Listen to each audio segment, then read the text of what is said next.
Hello everybody, welcome back to my channel, and I don't welcome everybody, okay? I know my little cousins watch my videos. Not today.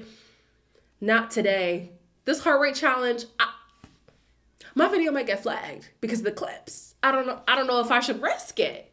It was very wow. I'm gonna go out on a limb and say, actually it doesn't have to be a limb because it's my opinion. Of all the heart rate challenges that I've watched, both US and UK and Australia, I think this one is the best overall one. I think this is the one.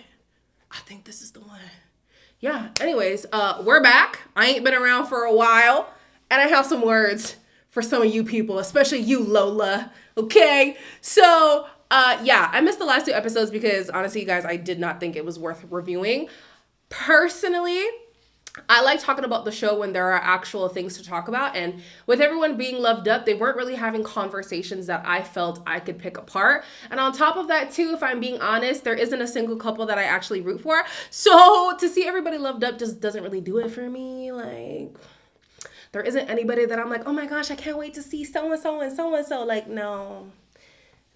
So I decided to just skip those episodes, but we're back, because this was a good episode. So before I get into it, please make sure to like this video, subscribe and hit the bell, and leave a comment down below. Before I continue with the video, I don't push this enough, but we are less than 1,200 subscribers away from hitting my goal of 60K by the end of the season.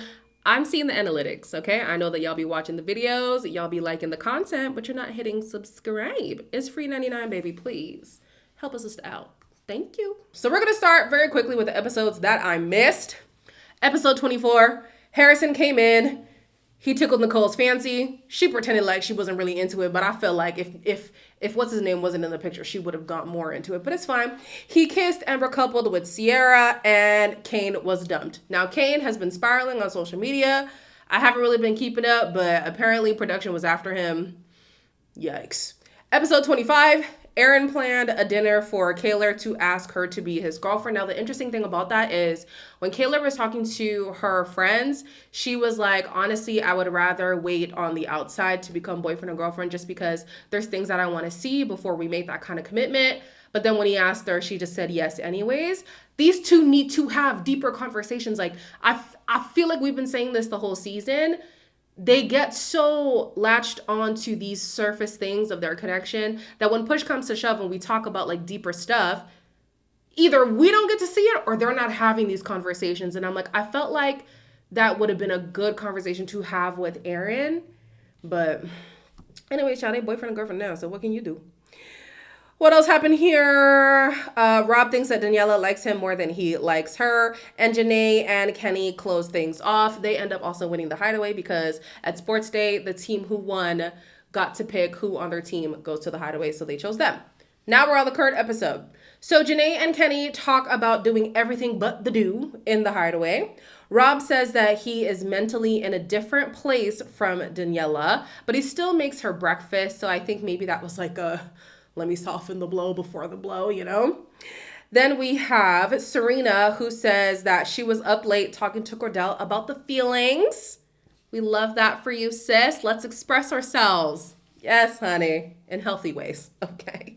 Harrison says he's happy that he chose Sierra. Sierra tells Daniela that she and Rob are very compatible.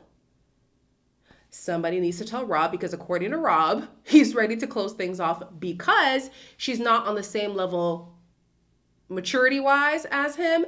And he thinks that she is a people pleaser. Now that's interesting to me. Why do I have this on my head?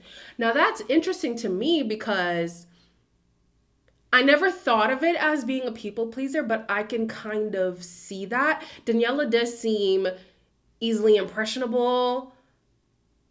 She kind of just like goes with the wind, and so maybe it is a trait of people pleasing. Okay, Rob, with the analysis, I didn't see that, but okay. So Sierra tells Cordell that she would like to be official eventually, but would rather wait to get to the outside to do that. I feel like you've been hinting at, making things a little official. I want it to be something between me, you, and I.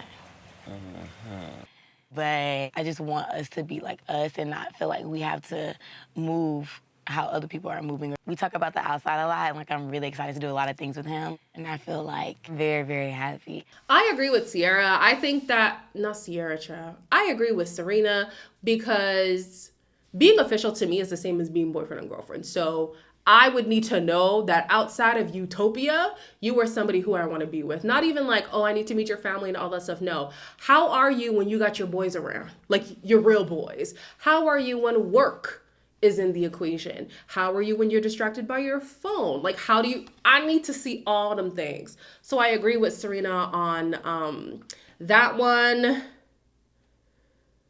I also say that they just got back on track, so maybe it would be beneficial for them to have a longer assessment period than maybe some other couples would post Casa Amor. I think it'll be beneficial all around for them to just take their time with this one. Rob takes Daniela to Soul Ties to dump her. Was it Soul Ties? He dumped her. I feel like we are in like different places kind of in life, like mentally. Like I don't think like long term, as like where we are right now, like I don't feel like I see it working. I don't think that like I would want to continue, which is like, Breaks my heart a little bit, but I get it. if I was you, I would want to know, right?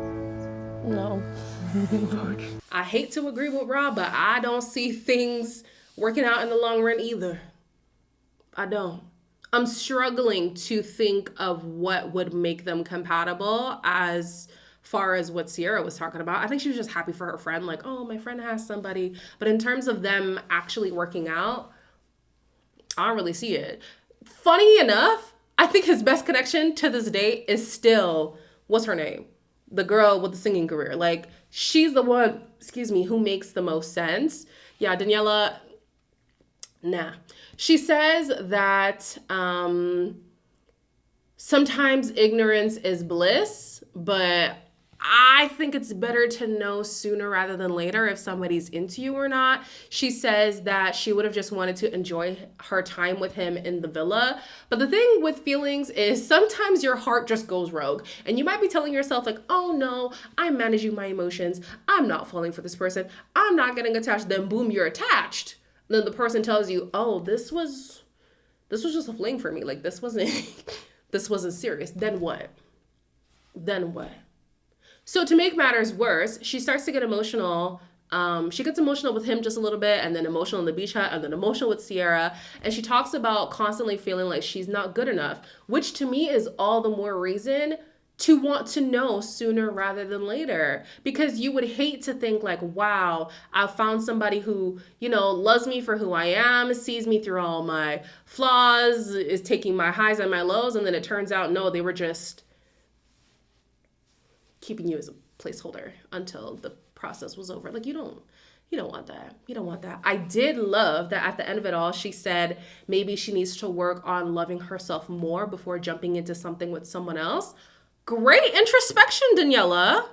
Love that from you. I think honestly that's good. Because as beautiful as she is, I did not think that she was somebody who like carried this insecurity in her, like, oh man, I'm not good enough, I'm not this, I'm not that. Maybe you just haven't met the right person. Or maybe this is your season to heal. Like she said, I need to work on loving myself more. Yes, baby girl, do that. Absolutely go and do that. Now, in as much as I agree with Rob ending things, the timing is a little suspicious.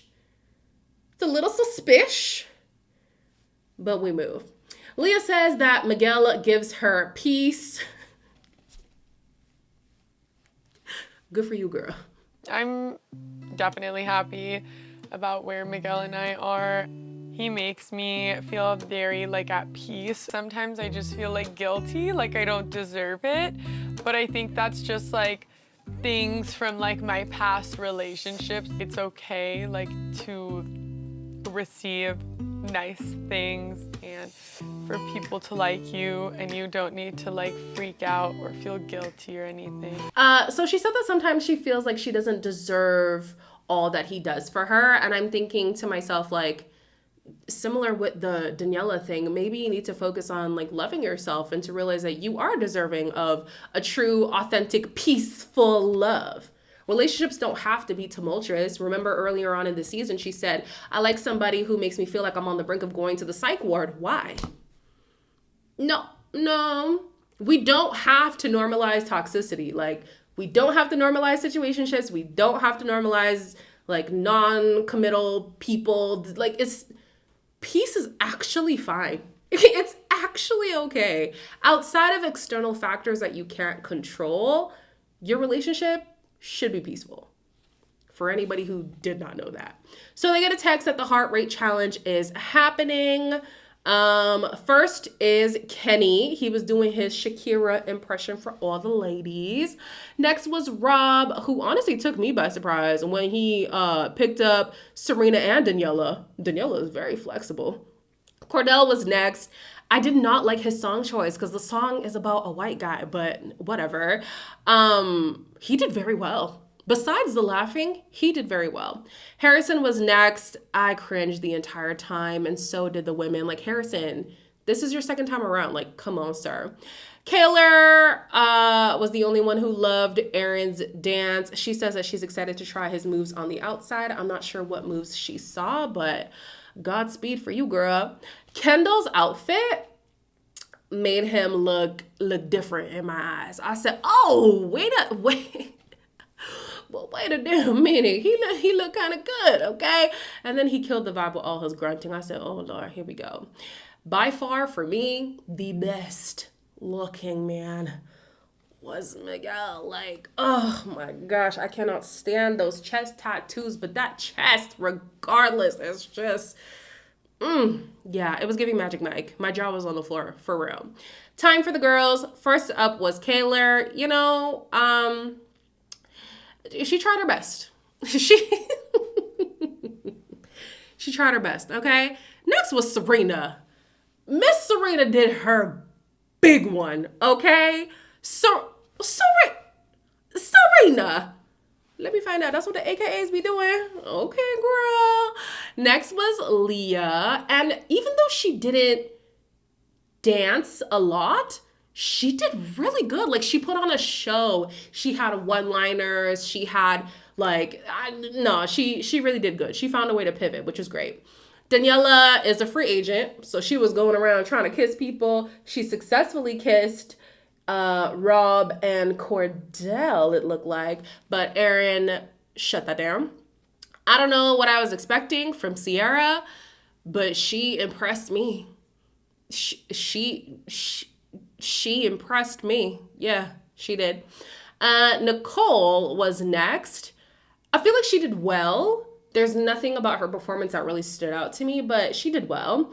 And the main event for me was always gonna be Miss Janae. Like, to say she killed it is an understatement, okay? Them cheeks were giving herself a round of applause, a standing ovation, okay? The girl did the damn thing. So they send in Cassie, and I felt so bad for her. I mean, she didn't get to see Janae's performance, but to send her in after Janae is actually such a setup. They immediately recognized her. For some reason, Rob's face fell, and then they had this awkward conversation while she was down. It was just weird. She gave Harrison a kiss and just moved on past that, and then she gave most of her attention to Miguel. So Maura comes in, and she has the results for the heart rate challenge. We have Rob's heart was raised by Leah. Aaron, Kenny, and Harrison's heart rates were raised by Kaylor.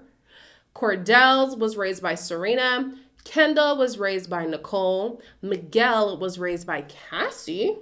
Interesting. Daniela was raised by Miguel. Kaylor was raised by Aaron. Serena, Sierra, Leah, and Nicole were raised by Cordell, and then Janae was raised by Kenny, and the boys ultimately won. Maura also tells them that the, the result of the public vote has come in. So the bottom three couples are Aaron and Kaylor, Sierra and Harrison, and Daniela and Rob. Now, I liked this voting thing because I'm tired of the Islanders getting to pick who goes home. What's the point of us voting? Okay? Well, I say us, but I don't be voting. they get to pick which couple they want to save. And they're doing it as a group. They're not splitting into guys and girls. I like this. Because one, show me where your loyalty is. And two, let the public get their result. Like, they're voting. Let them choose who gets to go home. Like, what the freak? So I don't know if it's going to be 2 couples going home. Is it going to be 1 couple going home? IDK. There was a tomorrow night, but I don't remember oh, everyone was in tears. Yeah, Aaron was crying, Rob was crying, Kayla was crying. But that's kind of standard. They're always crying. So anyways, as always, please make sure to like, comment, share, and subscribe. I will be traveling later this week, so the schedule might be a little bit wonky, but we're going to try our best to stay on the reviews. But y'all know, I'm only going to review the good episodes. So as always, like, comment, share, and subscribe, and I will see you in the next one.